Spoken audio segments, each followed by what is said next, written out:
اللہ تبارک و تعالی قرآن مجید میں ارشاد فرماتا ہے، اے ایمان والو اللہ سے ڈرو.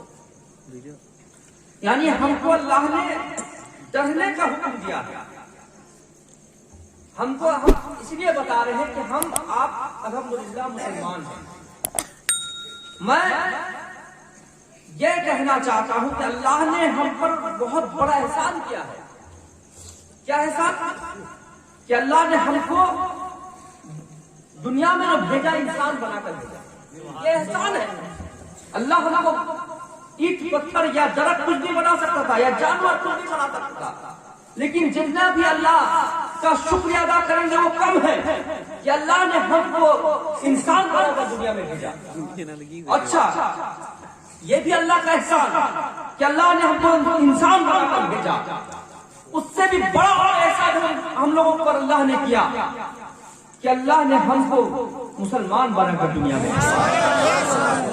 مسلمان اس لیے میں کہوں گا کہ اللہ کے نزدیک اگر کوئی دھرم ہے، مذہب ہے، تو وہ مسلمان ہے، اسلام ہے. تو اللہ کا فضل و کرم ہے ہم پر کہ اللہ نے ہمیں کوئی کافر نہیں بنایا، کوئی اور قوم میں پیدا نہیں کیا، بلکہ مسلمان بنا کر دنیا میں بھیجا. اور بھی آگے چلوں کہ اللہ کا اور بھی اگر شکریہ ادا کریں گے وہ بھی کم ہوگا. اور بھی سب سے بڑا احسان یہ ہے کہ اللہ نے ہم کو آپ کو مسلمان بنایا تو بنایا، لیکن اس سے بھی بڑا احسان یہ کیا کہ اللہ نے ہمیں آپ کو اپنے محبوب محمد عربی صلی اللہ علیہ وسلم کی امت بنا کر اپنی دنیا سے.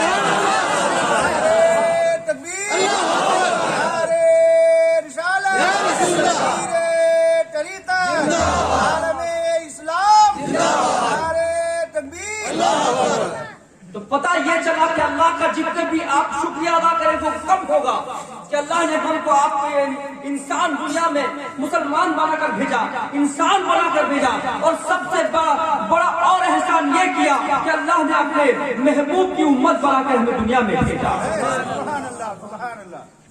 اچھا، نبی کی امت تو سب ہے، اس سے بھی بڑا اور احسان ہے، اور بڑا سب سے، اسے یہ تو سب سے بڑا احسان ہے، اور بھی سب سے بڑا احسان ہے کہ اللہ نے ہم کو آپ کو اہل سنت والجماعت بنایا.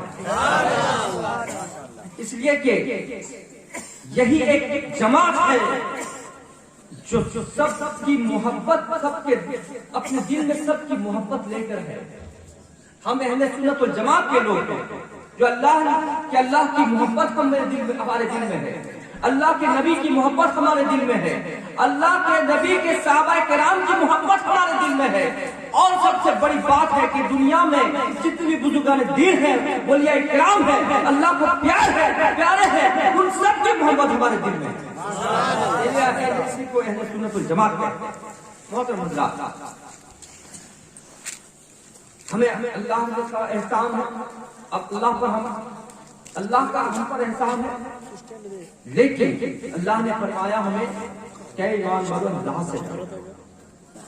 اس کو بتانے کی ضرورت ہی کیا تھی؟ اللہ کو کہنے کی ضرورت ہی کیا تھی؟ قرآن میں بتانے کی ضرورت ہی کیا تھی؟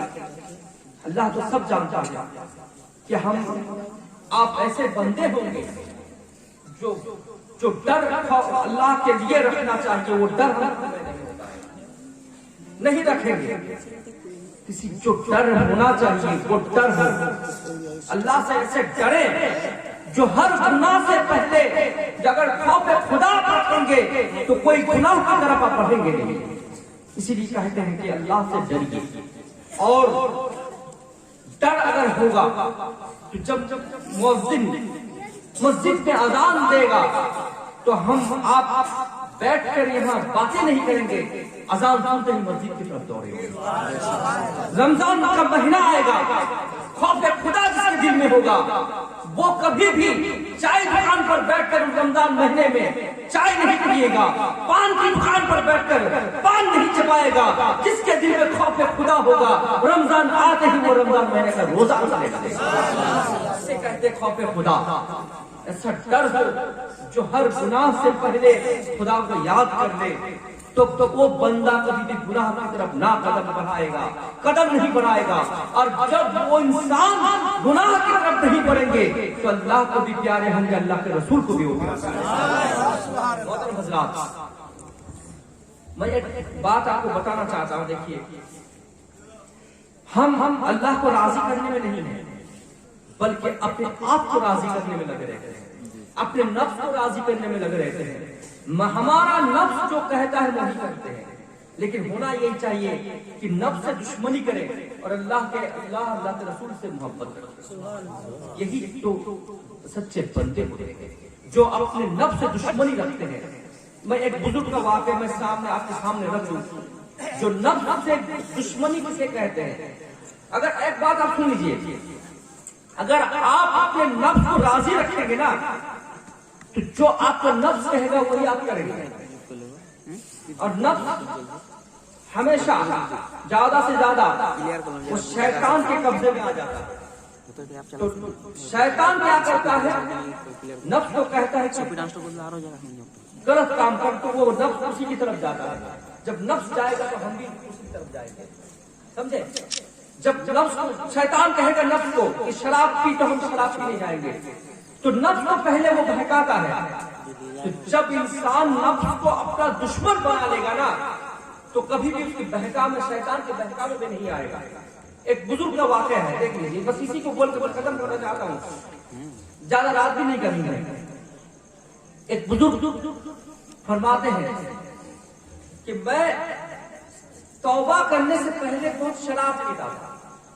دیکھیے، شراب ہم نفس کی وجہ سے پیتے ہیں، زنا جو ہے نفس کی وجہ سے ہم کرتے ہیں، جو ہر وہ حرام کام جو اللہ کو پسند نہیں، اللہ کے رسول کو پسند نہیں، وہ ہمارے اپنے نفس کے خاطر کرتے ہیں۔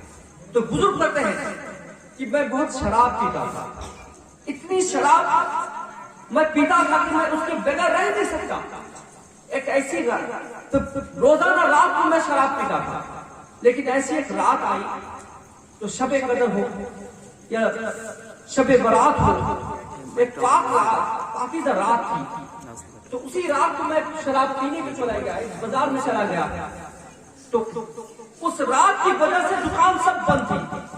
میں ایک ایک دکان ڈھونڈتا رہا، ڈھونڈتے ڈھونڈتے میں شراب کی دکان پہ چل گیا، کوئی شراب دینے کو راضی نہیں ہوا، اس لیے اس رات کو وہ بند تھی، وہ دکان، وہ بازار ہی بند تھی۔ سب نے کہنے لگا کہ آج مبارک رات ہے، آج کی رات میں شراب ہم لوگ نہیں بیچتے۔ وہ پریشان ہو گیا، کسی ایک دکاندار کو کہا ٹھیک ہے ایک بوتل شراب ہم کو دے دو، میں گھر جاؤں گا، میں گھر میں بیٹھ کر پیوں گا، کہیں آس پاس تمہاری دکان میں نہیں پیوں گا۔ تو راضی ہو گیا اور شراب کی بوتل لے کر گھر میں گیا۔ گھر میں جانے کے بعد شراب پینے کے لیے جب وہ گلاس کو لایا، بوتل رکھا، تو کیا اچانک کیا ہوتا ہے، اس کی ننھی سی چھوٹی سی بچی جو اس کی بیٹی تھی وہ آتی ہے، دوڑ کر آتی ہے، اپنے باپ کے پاس آنے جاتی ہے، جو ہی دوڑ کر آتی ہے تو اس کے ٹھوکر میں، اس کی ٹھوکر سے شراب کی بوتل گر جاتی ہے۔ لیکن جب شراب کی بوتل گر جاتی ہے، بیٹی کو جب غصے کی نظر سے وہ دیکھتا ہے، بیٹی مسکرانے لگتی ہے، بیٹی کی مسکراہٹ دیکھ کر وہ اپنے غصے کو پی جاتا ہے، بس اسی رات کو سو جاتا ہے۔ اسی طرح پھر کسی دن کے ایک سال، ایک دن نہیں، 2 دن یعنی ایک سال گزرتا ہے، پھر اسی طرح شراب کو پینے چھوڑتا نہیں۔ وہ ایک دن، پھر ایک سال بعد پھر وہی رات آتی ہے، کوئی مبارک رات ہوتی ہے، اسی رات کو پھر وہ شراب لے کر جب وہ گھر میں آتا ہے اور اسی طرح شراب پینے کے لیے وہ ٹیبل سجاتا ہے، سجانے کے بعد شراب کی بوتل کو دیکھتا ہے اور گلاس کو دیکھتا ہے، اور دیکھنے کے بعد اسے ایک سال کی بات یاد آتی ہے، اس کی بیٹی تھی اور بیٹی جو ہے اس کے ٹھوکر میں وہ شراب کی بوتل گر گئی تھی، وہ اس بات کو یاد کرتا ہے، لیکن وہ رات تھی جو اس کی بیٹی کے قریب تھی، اور آج یہ رات ہے جو کچھ دن پہلے اس کی بیٹی کی موت ہو چکی ہے، یعنی انتقال کر چکی ہے۔ تب جب بیٹی کا جو چہرہ جو ہے سامنے آتا ہے، وہ مسکراتا ہوا سامنے جو چہرہ آتا ہے، وہ اس کو دکھ ہوتا ہے، ان کے آنکھ سے آنسو بہنے لگتے ہیں، اس بیٹی کو یاد کرتا ہے، اس کی بیٹی اب دنیا میں نہیں ہے، اور یہ سوچ کر شراب کی بوتل کو وہ زمین پر پٹک دیتا ہے، رات کو سوتا ہے، سونے کے بعد خواب